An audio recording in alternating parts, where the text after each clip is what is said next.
ಉತ್ತರದ ಚುನಾವಣೆಯ ಮತ ಎಣಿಕೆ ಇನ್ನೂ ನಡೀತಾ ಇದೆ. ಕರ್ನಾಟಕ ರಾಜ್ಯದ ಎಲ್ಲ ಕ್ಷೇತ್ರಗಳ ಮತ ಎಣಿಕೆ ಕೂಡ ಮುಗಿದಿದೆ.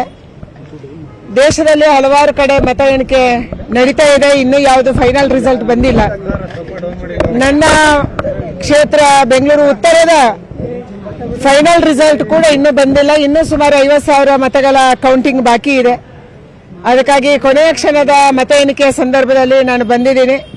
ನಮಗೆ ವಿಶ್ವಾಸ ಇದೆ, ನಾವು ಈಗಾಗಲೇ ಸುಮಾರು 2.5 ಲಕ್ಷ ಅಂತರವನ್ನು ಕಾಯ್ದಿರಿಸಿಕೊಂಡಿದ್ದೀವಿ.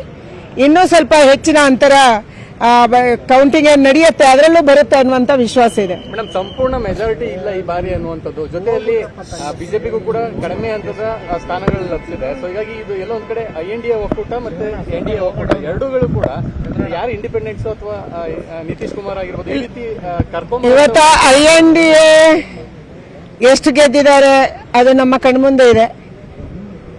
NDA ಇವತ್ತು ಮೆಜಾರಿಟಿಯನ್ನು ಪಡೆದಿದೆ. ಇನ್ನೂ ಕೌಂಟಿಂಗ್ ನಡೀತಾ ಇದೆ. ಕೊನೆಯ ಹಂತದ ರಿಸಲ್ಟ್ ಇನ್ನೂ ಬರಬೇಕಾಗಿದೆ. ಆದರೆ ಈಗಾಗಲೇ ನಾವು 290 ದಾಟಿದ್ದೀವಿ. Minimum majority ಬೇಕಾಗಿರುವಂಥದ್ದು 272. ಈಗಾಗಲೇ NDA ನಾವು ಮುನ್ನಡೆಯನ್ನು ಕಾಯ್ದಿರಿಸಿಕೊಂಡಿದ್ದೀವಿ. ಸರ್ಕಾರ ರಚನೆ ಆಗುತ್ತೆ. ನರೇಂದ್ರ ಮೋದಿ ಅವರ ನೇತೃತ್ವದಲ್ಲಿ ಮತ್ತೊಂದು ಸಾರಿ 3ನೇ ಬಾರಿಗೆ ಸರ್ಕಾರ ಆಗುತ್ತೆ. ಚುನಾವಣೆ ಪೂರ್ವದಲ್ಲಿ ನಾವು ಹೇಳಲೇಬೇಕು, ಜನರನ್ನ ಹುರಿದುಂಬಿಸೋದಕ್ಕೆ ನಮ್ಮ ಚುನಾವಣೆಯ ಸ್ಟ್ರಾಟಜಿಯಾಗಿ ನಾವು ಹೇಳಿದ್ದೀವಿ. ಬೇರೆ ಬೇರೆ ಕಾರಣಕ್ಕೆ ಹಿನ್ನಡೆ ಆಗಿರ್ಬೋದು. ಇವತ್ತು ಕಾಂಗ್ರೆಸ್ಸಿನ ಮನೆಗೆ 1 ಲಕ್ಷ ರೂಪಾಯಿ ಕೊಡ್ತೀವಿ ಅನ್ನುವಂಥ ಸುಳ್ಳು ಭರವಸೆಗಳನ್ನು ಕೊಟ್ಟಿದ್ದಿರ್ಬೋದು, ಬೇರೆ ಬೇರೆ ಕಾರಣಕ್ಕೆ ಇರ್ಬೋದು. ಆದರೆ ಭಾರತೀಯ ಜನತಾ ಪಾರ್ಟಿಯ ನೇತೃತ್ವದಲ್ಲಿ NDA ಸರ್ಕಾರ ರಚನೆ ಆಗುತ್ತೆ. ಎರಡೂ ಜಾಗದಲ್ಲಿ 2 ರಾಜ್ಯಗಳಲ್ಲಿ ನಮ್ಮ ಸರ್ಕಾರ ಬಂದಿದೆ. ಮೊದಲ ಬಾರಿಗೆ ನಮಗೆ ಬಹಳ ಖುಷಿಯಾಗಿದೆ. ಆಂಧ್ರ ಪ್ರದೇಶ ಮತ್ತು ಒರಿಸ್ಸಾದಲ್ಲಿ ಭಾರತೀಯ ಜನತಾ ಪಾರ್ಟಿ ಬಹಳ ದೊಡ್ಡ ಅಂತರದಲ್ಲಿ ಗೆದ್ದು ಸರ್ಕಾರವನ್ನು ರಚನೆ ಮಾಡ್ತಾ ಇದೆ.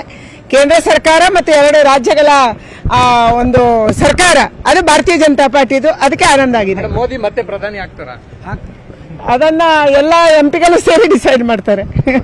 ಕನ್ನಡಿಗರ ನೆಚ್ಚಿನ ನ್ಯೂಸ್ 18 ಕನ್ನಡ ಈಗ ವಾಟ್ಸ್ಆಪ್ನಲ್ಲೂ ಲಭ್ಯ.